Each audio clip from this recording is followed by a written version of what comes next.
हाँ तो दोस्तों, मैं आपके लिए लेकर आ चुका हूँ अर्धवार्षिक परीक्षा 2021-22 कक्षा 11वीं विषय हिंदी। समय है दोस्तों 3 घंटे, पूर्णांक है हमारा 80। अब आगे की ओर हम बढ़ते हैं प्रश्न की ओर। प्रश्न क्रमांक 1 है, सही विकल्प चुनकर लिखिए। पहला का नंबर जो क्वेश्चन है हमारा है, कबीर की भाषा को कहा जाता है। तो इसमें 4 ऑप्शन है, पचमेली, परिष्कृत भाषा, ब्रज भाषा, अवधी भाषा। दोस्तों इसका सॉल्यूशन मैं आपको कुछ ही देर बाद अपने यूट्यूब चैनल पे अपलोड करूंगा, जहां से आप इसका सॉल्यूशन देख सकते हो। तो प्लीज़ इसका सॉल्यूशन देखने के लिए मेरे चैनल को सब्सक्राइब कर लीजिए, और मैं आपसे रिक्वेस्ट करता हूं कि मेरे वीडियो को ज़्यादा से ज़्यादा शेयर कीजिए और लाइक कीजिए और कमेंट भी कीजिए। खा नंबर है दोस्तों, वीर गाथा काल की प्रसिद्ध रचना है। ऑप्शन रामचरितमानस, पद्मावत, पृथ्वीराज रासो, साकेत। ग नंबर क्वेश्चन है दोस्तों, खंड का पथिक निम्न की रचना है। ऑप्शन जिलोचन सिंह, राम नरेश त्रिपाठी, दुष्यंत कबीरदास। घ नंबर कमायनी है। ऑप्शन महाकाव्य, खंड काव्य, मुक्तक काव्य, गेय काव्य।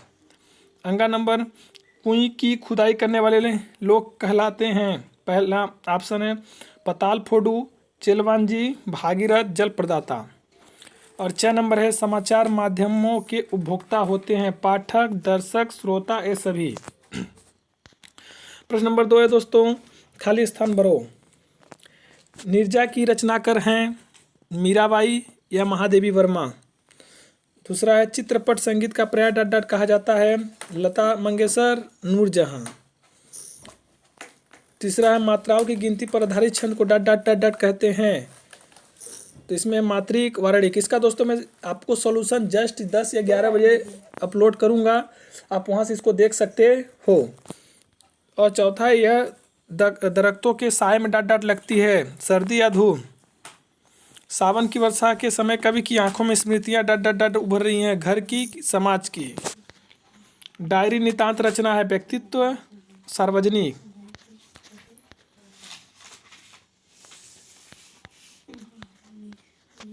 दोस्तों एक पेज का जो हमारा वो है, जो हमारा ये PDF है, थोड़ा सा गलत हो गया है, रोटेट हो गया है। तो प्लीज़ आप दोस्तों यहाँ पे रोक के अच्छे से इसको देख लीजिए।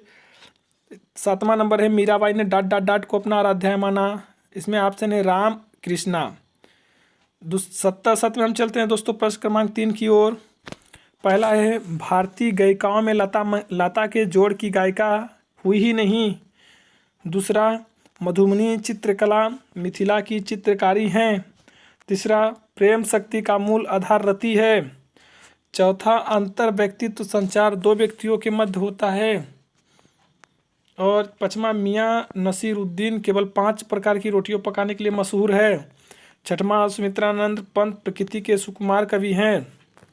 इसी तरह से आगे चलते हैं दोस्तों, मिलान करके जोड़ी बनाइए, जिसमें हमारा पहला खंड ए में अंधयुग, हिम किरीटनी, बीजक, पृथ्वीराज रासो, बिहारी सतसई, कहानी सम्राट। खंड ब में चंद्रवरदाई, बिहारी, धर्मवीत भारती, माखनलाल चतुर्वेदी, प्रेमचंद कवि।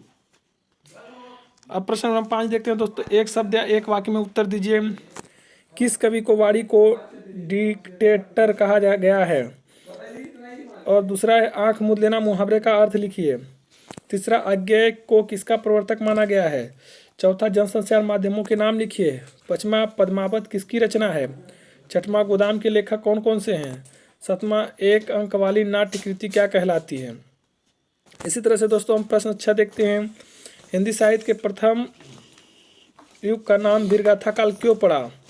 अथवा कवि ने अपने को दीवाना क्यों कहा है? प्रश्न नंबर 7, जनसंचार माध्यमों के अर्थ लिखिए।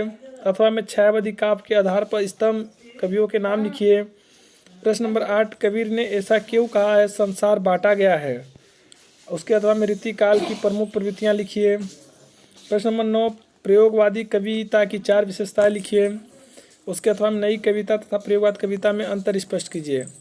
दोस्तों अच्छे से इसका स्क्रीनशॉट लीजिए। थोड़ा सा मैं आपको बता रहा हूँ, ये पेपर थोड़ा सा रोटेट हो गया है, अब बीच रिकॉर्डिंग में मैं इसको एडजस्ट नहीं कर पाऊँगा, तो प्लीज़ आप इस पेज को अच्छे से स्क्रीनशॉट लेकर पढ़ लीजिएगा। हम लोग आगे की ओर चलते हैं प्रश्न नंबर 10 की ओर, जो सीधा है, इसमें कोई दिक्कत नहीं है। आधुनिक काल का आरंभ किस युग से माना गया है? अथवा भक्ति काल को स्वर्ण काल क्यों माना गया है? प्रश्न नंबर 11 है कवि संसार और अपने पति से क्या अपेक्षा करता है। अथवा में है समाचार से क्या आशय है। प्रश्न नंबर 12 है राजस्थान में कुई किसे कहते हैं। अथवा शास्त्रीय गायिका से आप क्या समझते हैं। प्रश्न नंबर 13 है शब्द गुण किसे कहते हैं। ये कितने प्रकार के होते हैं नाम लिखिए। अथवा में शब्द शक्ति किसे कहते हैं। शक्ति कितने प्रकार की होती है नाम लिखिए। प्रश्न नंबर 14 अलोपी दीन के व्यक्तित्व के दो पहलू लिखिए। अथवा में आत्मकथा से आप क्या समझते हैं। धर्म ने धन को पैरे तले कुचल दिया है कैसे। अथवा में है भारत भूमि के नाट्य शास्त्र के आधार पर नृत्य और नृत्य में अंतर स्पष्ट कीजिए। प्रश्न नंबर 16 है दोस्तों कबीर और मीराबाई का साहित्यिक परिचय निम्न बिंदुओं के आधार पर लिखिए। दो रचनाएं भाव पक्ष कला पक्ष साहित्य में स्थान। प्रश्न नंबर 17 प्रेमचंद और शेखर जोशी का साहित्यिक परिचय निम्न बिंदुओं के आधार पर लिखिए। दो रचनाएं भाषा शैली साहित्य में स्थान। प्रश्न नंबर जो 18 है दोस्तों निम्नलिखित वाक्यों को शुद्ध कीजिए। उसे अनुत्तीर्ण होने की आशा है। तुम्हारा सब काम गलत होता है। 5 बजने को 5 मिनट है। निम्नलिखित वाक्यांश के एक शब्द लिखिए। अथवा में है जिससे बहुत कम ज्ञान हो। रास्ता दिखाने वाला। जिसका यह सर्वत्र फैला हो। इसी तरह से दोस्तों हमारा है प्रश्न नंबर 19 एक गद्यांश दिया गया है। इस गद्यांश को पूरी तरह से पढ़कर प्रश्न का उत्तर देना है। ये रहा गद्यांश।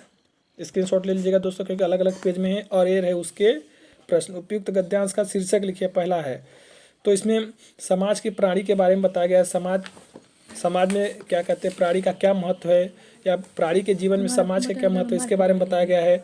तो आप बताना है प्राणी जीवन में समाज का महत्व है। यह उसका शीर्षक हो सकता है या समाज का महत्व इसका शीर्षक हो सकता है। तो आप अच्छे से देख लें मनुष्य कैसा प्राणी है। तो मनुष्य एक सामाजिक प्राणी है इसका जवाब होगा। मित्रता के लिए किस किस बातों की आवश्यकता होती है अच्छे से ढूंढ लेना। आप इसमें अच्छे से देख लेना। आगे चलते हैं हम प्रश्न इसके अथवा में है निम्नलिखित पदांश को पढ़कर नीचे के प्रश्नों को उत्तर दीजिए। तो इसको भी अच्छे से देख लीजिए। अब प्रश्न 20 में हम चलते हैं दोस्तों। यहाँ पे एक पद्यांश दिया रहेगा उसका संदर्भ और प्रसंग सहित व्याख्या करना है। प्रश्न 21 में है एक गद्यांश दिया है जिसमें से आपको संदर्भ प्रसंग और व्याख्या सहित उत्तर देना है। और दोस्तों प्रश्न नंबर 22 जो है एक एप्लीकेशन है जो परीक्षा के समय अपने कलेक्टर महोदय को जो ध्वनि विस्तारक यंत्र जो ध्वनि फैलाने वाले यंत्र है उन पर रोक लगाने के लिए का आवेदन पत्र लिखना है। अब मैं दोस्तों आपको बता दे रहा हूँ इसका मैं सॉल्यूशन कुछ देर बाद अपने यूट्यूब चैनल पे प्रोवाइड करवाऊंगा। तो प्लीज़ आप यदि सॉल्यूशन को पाना चाहते हो तो मेरे यूट्यूब चैनल को सब्सक्राइब कर लीजिए और बेल आइकन को दबा लीजिए। जैसे ही मैं वीडियो डालूंगा आपको नोटिफिकेशन मिल जाएगा जिससे आप आसानी से वीडियो को देख सकते हैं और अपने पेपर की तैयारी कर सकते हैं और पेपर में अच्छे मार्क प्राप्त कर सकते हैं। तो आगे चलते हैं दोस्तों प्रश्न क्रमांक 23 की ओर। इस पर हमें एक निबंध लिखना है। वर्तमान समस्या कोरोना। आज वर्तमान समय में कोरोना की क्या समस्या है उस पर एक निबंध आप अपने से बना के भी लिख सकते हो। और पर्यावरण प्रदूषण है। इससे सबसे अच्छी बात कि जो आप सालों से पढ़ते आ रहे हैं विज्ञान और समाज विज्ञान के चमत्कार पर आपको निबंध लिखना है दोस्तों। और चौथा है मोबाइल और इंटरनेट का प्रयोग। और पांचवा है जलीय जीवन। इसी के साथ दोस्तों मैं पेपर से अलविदा लेना चाहता हूँ। इससे पहले आपसे कुछ कहना चाहता हूँ दोस्तों। यदि आप मेरे चैनल पे नए हो या मेरे चैनल को सब्सक्राइब कर लिए हो फिर भी जो नए हैं उन लोगों से मेरा यही गुजारिश है कि ज़्यादा से ज़्यादा मेरे चैनल को खुद सब्सक्राइब करें और दूसरे से सब्सक्राइब कराएं और वीडियो को शेयर करें लाइक करें कमेंट करें। यदि आपने बेल आइकन को नहीं दबाया दोस्तों तो प्लीज़ बेल आइकन को दबा लीजिए जिससे मेरे वीडियो का नई नोटिफिकेशन आपको प्राप्त हो जाएगा। तो दोस्तों इसी के साथ आपके इस वीडियो से मैं अलविदा लेता हूँ।